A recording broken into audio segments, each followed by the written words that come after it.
സംസ്ഥാനത്ത് ഇറച്ചിക്കോഴി വില റെക്കോർഡിലേക്ക്. കിലോയ്ക്ക് നിലവിൽ 186 രൂപയാണ് തിരുവനന്തപുരത്തെ വില. ഓണം എത്തുന്നതോടെ കിലോയ്ക്ക് വില 200 കടക്കുമെന്നാണ് വ്യാപാരികൾ പറയുന്നത്. തീറ്റയുടെ വില കൂടിയത് ഒരു പ്രധാന പ്രശ്നമാണ്.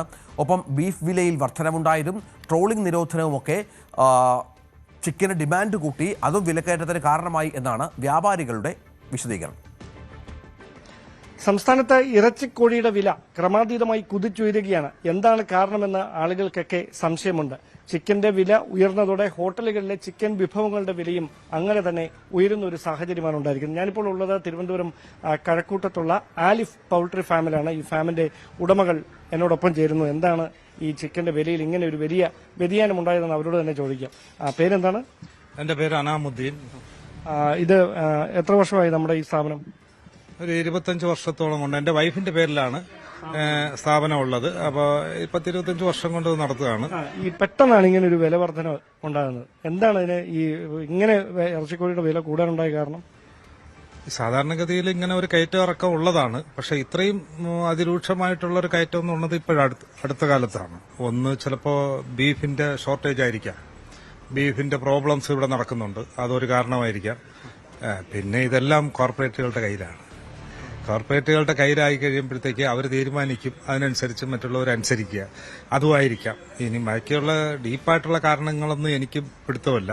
ഈ കാലിത്തീറ്റ അല്ലെങ്കിൽ ഈ ഇതിന് കൊടുക്കുന്ന ഈ തീറ്റയുടെ വിലയിൽ കാരണങ്ങളുണ്ടാവാം. കാരണം എന്ന് പറഞ്ഞു കഴിഞ്ഞാൽ പെട്രോൾ ഡീസലിന്റെ വില കൂടിയിട്ടുണ്ട്. അപ്പൊ അതിലൂടെ അസംസ്കൃത വസ്തുക്കൾക്ക് എല്ലാത്തിനും വില കൂടിയിട്ടുണ്ട്. അപ്പൊ ഈ വില കൂടുതൽ കർഷകരെ ബാധിക്കും. കാരണം അവർക്ക് തീറ്റ വരുന്നത് മുറ്റാണ്. പിന്നെ അതുപോലെ ഇത് ബൾക്കായിട്ട് പലരുടെ കയ്യിലായി. പഴയതുപോലെ ചെറുകിട ഇൻഡസ്ട്രി ബൾക്കായിട്ടുള്ള വലിയ കോർപ്പറേറ്റുകളുടെ കയ്യിലായി. നമ്മളെവിടെ എടുക്കുന്നത് സാർ? ഞാനിവിടെ നിന്ന് വരുന്നത് തമിഴ്നാട്ടിൽ നിന്നാണ് വരുന്നത്. തമിഴ്നാട് കമ്പനികളാണ്. ഞാനൊരു സെൽവഗണപതി എന്ന് പറഞ്ഞൊരു കമ്പനിയിൽ നിന്നാണ് എടുക്കുന്നത്. അപ്പോ കമ്പനികളുടെ കയ്യിലാണ് ഇപ്പോഴും. അവർ തന്നെയാണ് അവർ വില നിശ്ചയിക്കുകയാണ്. അവർ തീരുമാനിക്കും, നമ്മളനുസരിക്കും. പബ്ലിക് അനുഭവിക്കുക, അതാണ് ഇതിന്റെ സിസ്റ്റം. കാരണം ഞങ്ങൾ കച്ചവടക്കാരാണ്. ഞങ്ങൾ ഇവിടെ റീറ്റെയിൽ കച്ചവടക്കാരാണ്. അപ്പോൾ റീറ്റെയിൽ കച്ചവടക്കാരായ ഞങ്ങൾക്ക് അവർ വില തീരുമാനിച്ച് നമുക്ക് തരും. നമ്മളതിനെ ജനങ്ങളിലേക്ക് പബ്ലിക്കിലേക്ക് വിടുമ്പോഴത്തേക്ക് നമുക്ക് കിട്ടുന്നതിനനുസരിച്ച് ചെറിയൊരു മാർജിൻ ഇട്ട് നമ്മൾ കച്ചവടം ചെയ്യും. അപ്പം മാർജിൻ ഈ വില കൂടുന്നതിനനുസരിച്ച് നമ്മുടെ സെയിലിനെ ബാധിക്കും. കാരണം ഒരാളുടെ കയ്യിൽ ഒരു 200 രൂപയ്ക്ക് സാധനം വാങ്ങണമെന്നുണ്ടെങ്കിൽ അയാൾ 200 രൂപയ്ക്ക് സാധനം വാങ്ങിക്കത്തുള്ളൂ. വില കൂടിയാലും വില കുറഞ്ഞാലും 200 രൂപയ്ക്ക്. അപ്പൊ 200 രൂപയുടെ സാധനം വാങ്ങിക്കുമ്പോഴേക്കും നമ്മുടെ ക്വാണ്ടിറ്റിയിൽ വ്യത്യാസം വരുമ്പോൾ നമ്മുടെ പ്രോഫിറ്റിൽ വ്യത്യാസം വരും. അപ്പൊ നിലനിൽപ്പ് ഞങ്ങൾക്കും ബാധകമാണ്. ഇത് എടുക്കുന്ന ഇത് ഇറച്ചിക്കോഴി ഇറക്കുന്നത് കുറഞ്ഞിട്ടുണ്ടോ? കോഴികൾ ഇറക്കുന്നത് കുറഞ്ഞിട്ടുണ്ട്. കാരണം എന്ന് പറഞ്ഞാൽ ഈ സെയിൽ കുറയുന്നുണ്ടല്ലോ, ഈ ആൾക്കാരുടെ ഉപഭോഗം കുറയുന്നുണ്ട്. ഈ കുറയുന്നതിനനുസരിച്ച് നമ്മുടെ സെയിൽ കുറയുന്നുണ്ട്. കാരണം ഒരാളുടെ ബഡ്ജറ്റിനനുസരിച്ചല്ലേ അവർക്ക് ചിക്കൻ വാങ്ങിക്കാൻ പറ്റത്തുള്ളൂ.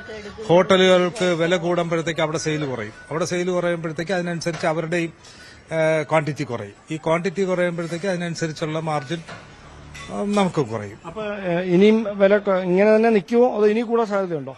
എന്താണ്, ഓണം വരാൻ പോവാണ്. ഇത് ഓണം വരുന്ന സീസൺ ആകുമ്പോൾ വീണ്ടും കൂടാനാണ് സാധ്യത. 200 പ്ലസ് ആയാലും അത്ഭുതപ്പെടാനൊന്നുമില്ല. കോർപ്പറേറ്റുകളുടെ കാര്യം പറഞ്ഞാലേ അവര് എല്ലാ സാധനങ്ങൾക്കും വില കൂടുതലല്ലേ. ഇതിന്റെ ഫീഡിനൊക്കെ നല്ല വിലയല്ലേ.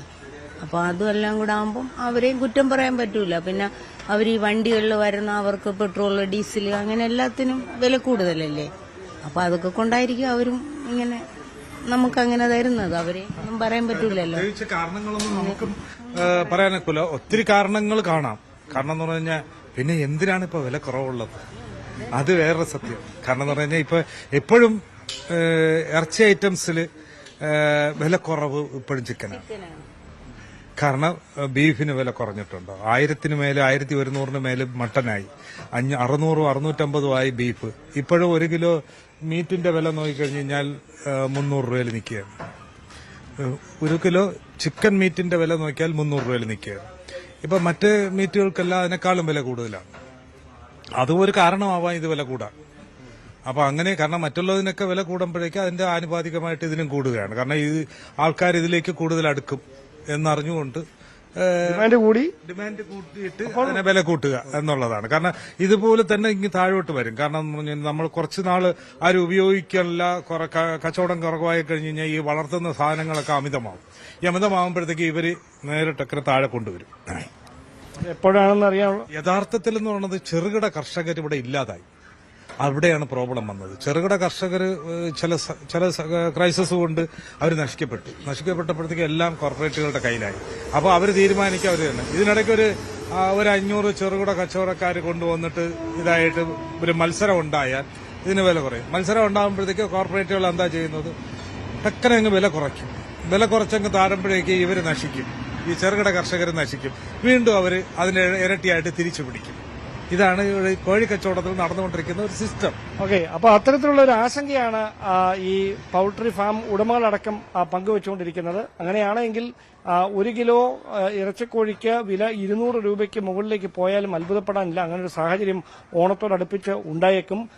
കോഴിക്ക് വില കൂടിയാൽ ഉണ്ടാകുന്ന പ്രശ്നം ഹോട്ടൽ ഭക്ഷണങ്ങളുടെ വിലയും അങ്ങനെ തന്നെ ചിക്കൻ ഉപയോഗിച്ചുള്ള വിഭവങ്ങളുടെ വിലയും കൂടുന്ന ഒരു സാഹചര്യമാണ് ഉണ്ടാകുക. എന്തായാലും ഈ ചിക്കന്റെ ഉപഭോഗത്തിൽ അത്ര കുറവില്ല. കാരണം മലയാളികൾക്ക് നോൺ വെജ് വിഭവങ്ങൾ ഏറ്റവും പ്രിയമുള്ള ഒന്നാണ് ബീഫും ചിക്കനും. അതിൽ ബീഫ് കിട്ടാനില്ല. ചിക്കന്റെ വിലയും അങ്ങനെ തന്നെ കൂടുന്ന ഒരു സാഹചര്യമാണ് ഇപ്പോൾ ഉണ്ടായിരിക്കുന്നത്. ക്യാമറമാൻ സന്തോഷ് കുമാറിനൊപ്പം ഡാൻ കുര്യൻ, ന്യൂസ് 18. കൂടുതൽ വാർത്തകൾക്ക് news 18 Keralam YouTube channel subscribe ചെയ്യുക.